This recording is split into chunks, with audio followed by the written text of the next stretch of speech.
कल्पना कीजिए, एक ऐसा शिव मंदिर जो दिन में 2 बार समुद्र में डूब जाता है और फिर जैसे कोई चमत्कार हो वापस प्रकट हो जाता है।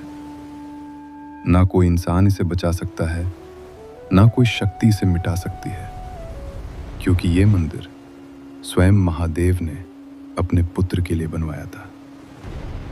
आइए चलते हैं गुजरात के उस रहस्यमयी तट पर जहां आज भी समुद्र स्वयं भगवान शिव का अभिषेक करता है।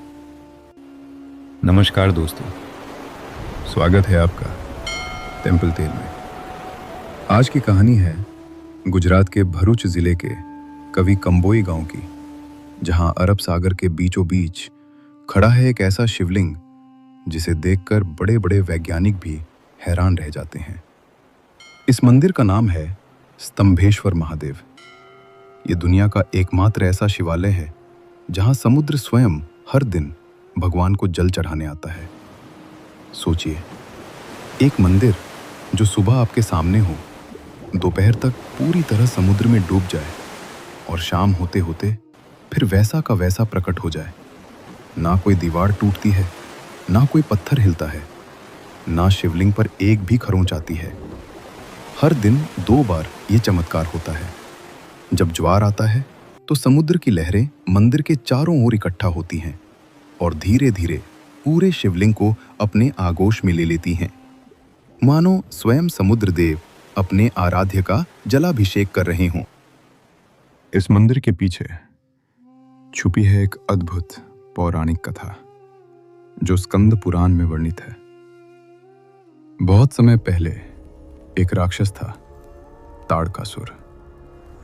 उसने भगवान शिव की कठोर तपस्या की, इतनी कठोर कि महादेव स्वयं प्रकट हो गए।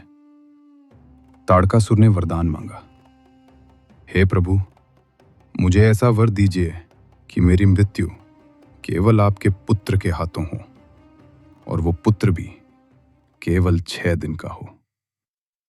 महादेव ने तथास्तु कहा। वरदान पाकर ताड़कासुर ने तीनों लोकों में आतंक मचा दिया।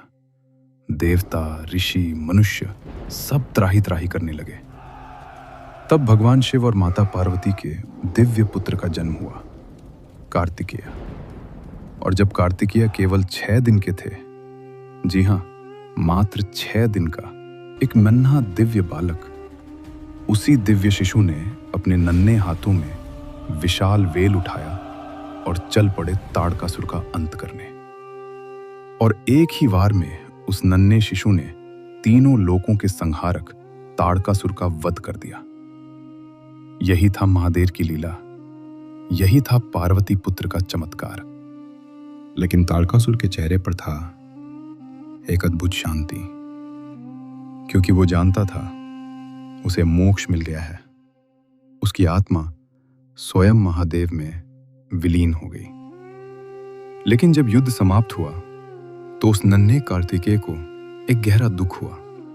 उन्हें एहसास हुआ कि ताड़कासुर स्वयं महादेव का परम भक्त था। उन्होंने अनजाने में एक शिव भक्त का वध कर दिया था। पश्चाताप में डूबे वही नन्हे कार्तिकेय भगवान विष्णु के पास पहुंचे और रोते हुए पूछा, हे प्रभु, अब मैं इस पाप से कैसे मुक्त हूं? भगवान विष्णु ने कहा, हे कार्तिकेय, जिस स्थान पर तुमने ताड़कासुर का वध किया है, वहां एक शिवलिंग की स्थापना करो और स्वयं उसकी पूजा करो, तभी तुम्हारा पाप क्षय होगा। तब उन्हीं नन्हे हाथों ने अरब सागर के तट पर स्वयं एक शिवलिंग की स्थापना की। वही दिव्य बालक जिसने ताड़कासुर का वध किया था, अब अपने ही गुरु महादेव की पूजा कर रहा था। और तभी से इस मंदिर का नाम पड़ा स्तंभेश्वर महादेव। स्तंभ अर्थात आधार और ईश्वर अर्थात परम सत्ता।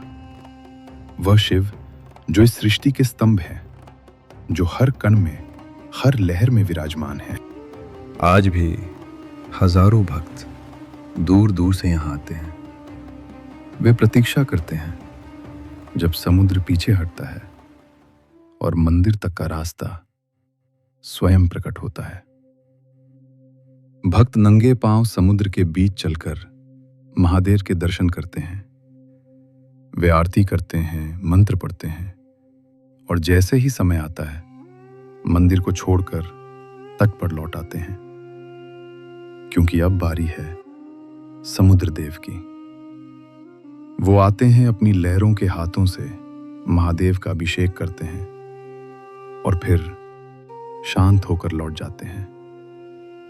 स्तंभेश्वर महादेव केवल एक मंदिर नहीं है, ये एक संदेश है कि इस संसार में कुछ भी स्थायी नहीं है। सब कुछ आता है और जाता है, जैसे समुद्र की लहरें। लेकिन जो शाश्वत है वो है महादेव की उपस्थिति, हमारे भीतर, हमारे चारों ओर। जब समुद्र मंदिर को ढक लेता है तो शिव कहीं नहीं जाते, वे वहीं रहते हैं, मौन, अडिग, शाश्वत। हर हर महादेव। अगर ये कहानी आपके दिल को छू गई तो चैनल को सब्सक्राइब करना मत भूलिए और जुड़े रहिए टेम्पल टेल के साथ।